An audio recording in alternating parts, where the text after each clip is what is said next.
はい、乙女座の皆さんこんばんは。アストロカウンセラーのターラです。いつも動画のご視聴ありがとうございます。今回は5月前半のタロットリーディングをさせていただきます。もちろん星の話もね、途中でたくさん織り込んでいきますし、最後にオラクルカードも引きますので、ぜひ最後までご覧ください。では早速いきます。よろしくお願いします。星の動きを実生活に生かしたいとか生活に生かしたいという方や、またタロットを好きな方が私の方でメンバーシップをやっていますので、概要欄から詳細をご覧ください。そして毎月月末にね、翌月の星の動きを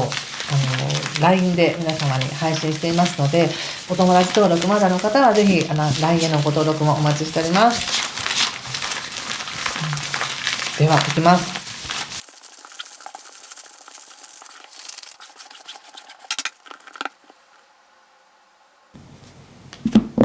はい、じゃあ一緒に見てみましょう。5月前半です。ペンタクスの6、カップ5、ペンタクスキング、ワールドの逆、ソード4、節制、カップ4、気をつけることや対策は女帝の逆とペンタクスナイトの逆とオラクルはペンタクス5の逆です。これ前も出ましたっけ？乙女座さん、この時期新しい扉が開かれるって感じがすごくするんですね。で、5月っていうのは、全星座共通ですけれども、2024年の中でも最も発展運が強い、何かがこうふわっと舞い上がっていく、発展していく、解放されていくみたいなエネルギーがとても強い時なんですよね。なのでこのエネルギーを生かして何かこう自分の人生、今の生活にプラスに働くように生かすことはできるんですが、乙女座の皆さんにとってはこの発展のエネルギーが一番こう自分のテリトリーのをもっと外に広げていくとか、何か専門的なことをもっと探求していくとか、遠いところに行くとか、こう知識を上げていくとかですね、精神性がすごく高まる時なんですね。ですので何かこうとても重要な意識の盾みたいなものを手にできる時なんですよね。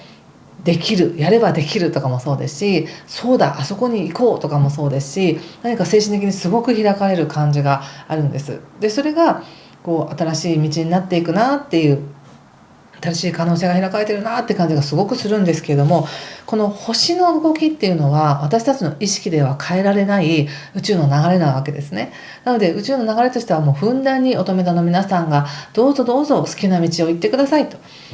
自分の好きな道を進んでいいんですよみたいな温かいエネルギーで応援してくれてるんですけども、それをどれだけ活かせるかとか、どれだけ受け取れるかっていうのはその人のマインドによってすごく変わってくるんですね。で、カードっていうのはそのマインドを非常によく表してくれるので、そこを合わせてみるのが私は好きなんですけども、やはり乙女座の皆さんってどうしても自分がこれで大丈夫っていうふうになかなかなりにくくて、どこまでやっていてもどれだけできていても、いやでもまだここを修正できるなとか、もっとこうした方がいいんじゃないかなみたいに、すごく律儀なエネルギーで自分を見ている方が多いと思うので、このカードを通してもですね、これだけ今こう意識が開かれてるよっていう時であったとしても、自分でそれを認めてないかもしれないみたいな感じが出ています。そこちょっと注意ですよね。で、ちょっとまだ星の話の補足なんですが、よろしければというかね、自分の考えと違う人と話をしてみるとか、何かドキュメンタリーな映画を見てみるとか、ノンフィクションの小説を読んでみるとかして、自分とは違う生き方をしている人、違う文化でもいい、外国の人でもいい、そういう人たちと関わること、そういったものに触れることによってものすごくいい風に感化されるよっていう感じがします。これはやはり自分の意識をどれだけ上げていくかっていうのは、自分を小さな箱の中に収めておくのではなく、どこまでも飛んでいっていいんだよっていう意識になるには、そういう何か刺激が必要なんですよね。そして要するに自分の真実を追求したいっていう思いとかね、それもとてもいいです。勉強したいっていう思いもとてもいいです。その勉強したり、何かをその真実を追求していくっていうことに喜びを感じそうな感じがあるんですね、この5月前半で。さらに5月の1日以降っていうのは火星というねエネルギーがお羊座に入るということで、パキッとね、やると決めたらやるみたいなエネルギーになってくるので、これまでやろうと思いながらなかなかできないと思っていたものが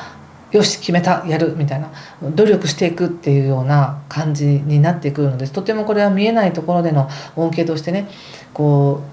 う努力が身になっていくんだなっていう感じがするんです。そして、そういった星の動き踏まえた上でカードを見ていきたいんですけれども、そうね、あとまず入り口がペンタクルの6なので、非常に自分なりにはやれることはやっていますみたいな、そして他者のためにも優しくしていますっていうのがすごく現れています。これはいいことだと思います、とてもね。だけどこう他者に対してすごく良くしてあげる分、それですっごく満たされてるかっていうと、なんとなく自分の心はそこまで満たされていないみたいな、そういうちょっとした不満足感みたいなものもあるのかなって感じはします。悪いわけじゃないんだけど、なんかドストライクに自分の喜びに来るかっていうとそうではないんだなって感じ。でも十分ここまで自分のやるべきことやってきましたっていうのがとても現れています。ペンタクスのキングということで、努力もしてきたし、義務も果たしてきたし、親切にもしてきたし、自己鍛錬もしてきましたみたいなね、それは全部身になってるっていう感じがします。だからこそ今いる世界から違う世界に行きたいなっていう気持ちが開かれてくるんじゃないでしょうか。違う世界っていうのは別に本当にお仕事を辞めて違う世界に行くっていう方もいらっしゃるかもしれないし、今いる住んでる場所から違うところに行くっていう方もいらっしゃるかもしれないし、または同じところにいて同じことをやってるんだけれども、自分自身での見方を変えることによって世界が全く違う風に見えるっていうことも大いにあるので、何か新しい視野が出てくるんだなって感じがします。今までいた世界とか今までの自分っていうものはもうなんか卒業していくみたいな、そういう感覚ですね。だけどじゃあ具体的にどうするのって言った時に、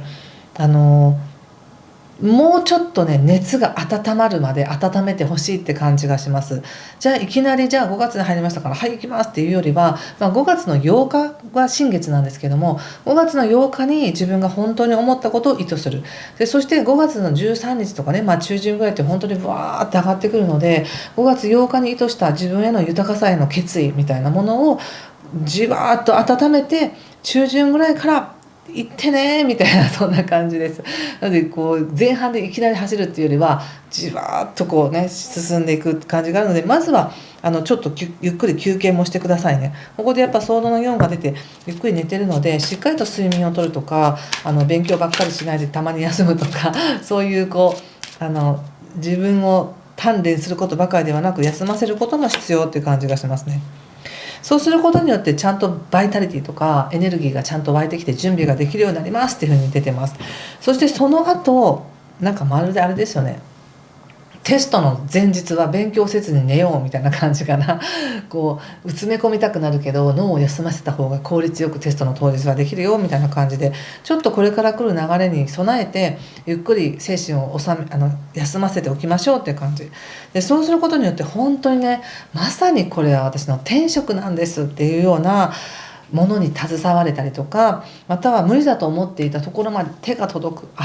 橋がかかるみたいなことがあると思います。この節制っていうのはとてもいいカードですよね。そういう無理だと思っていたものがちゃんとバランスを取れてやっていける。そしてどうすればいいと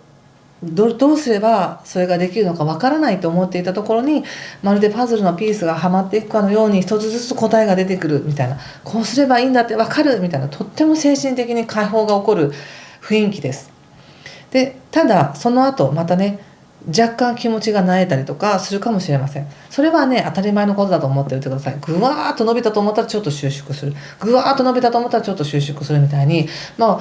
肺がね空気を吸って胸いっぱいになったと思ったらふーって吐き出してちょっと縮まる、もう当たり前のことなんですね。ここ大きくなったり小さくなったりする。なので意識も上がったり下がったりするのは当たり前として、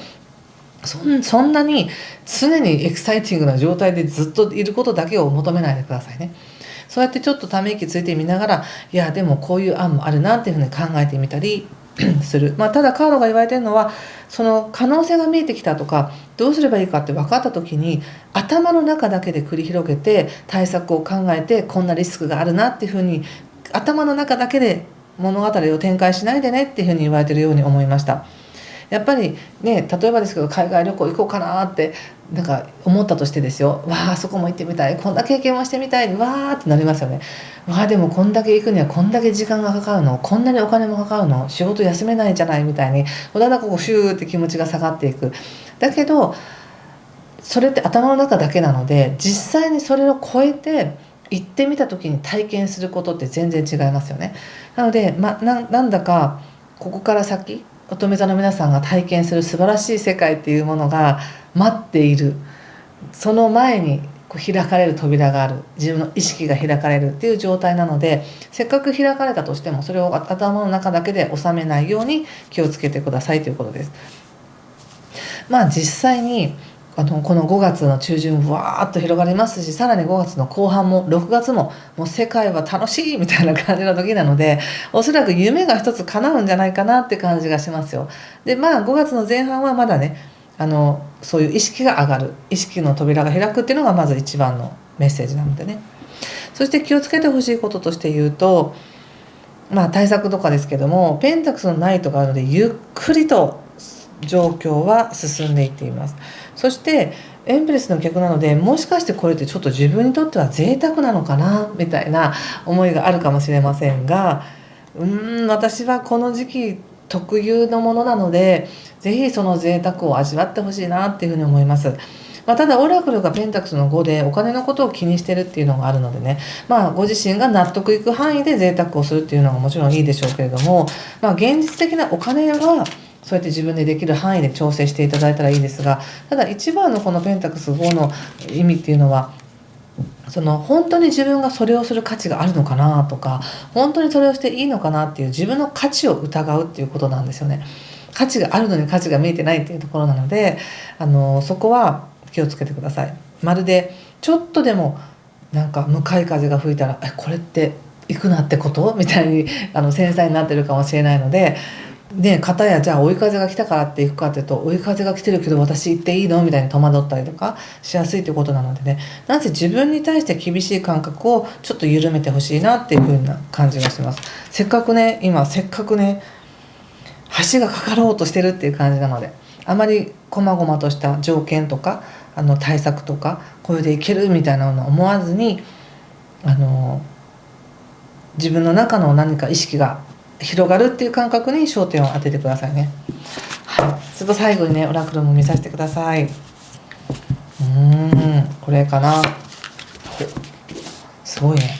Goddess of Dreams ということで、どうですか、この強そうな女神のカードが出てきました。皆さんの直感でこのカードから受け取れるメッセージがあったら受け取ってください。ビジョン、イントゥイション、なんかレセプティピティって書いてますけど、とにかくこうね、夢を描いてほしい、その夢を叶えるだけの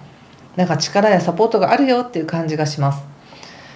意識がね開かれようとしてるっていう感じなので、ぜひ自分を小さく収めずに大きな夢を描いてください。ということで今回はここまでにしておきます。もしねこんな夢がありますとか、こうしたいですっていうのがあれば、ぜひコメントで教えてください。そして次回はね5月中旬ぐらいにまた次の動画をアップしたいと思います。ということで5月ぜひ楽しい時間をお過ごしください。今回も最後までご視聴ありがとうございました。失礼します。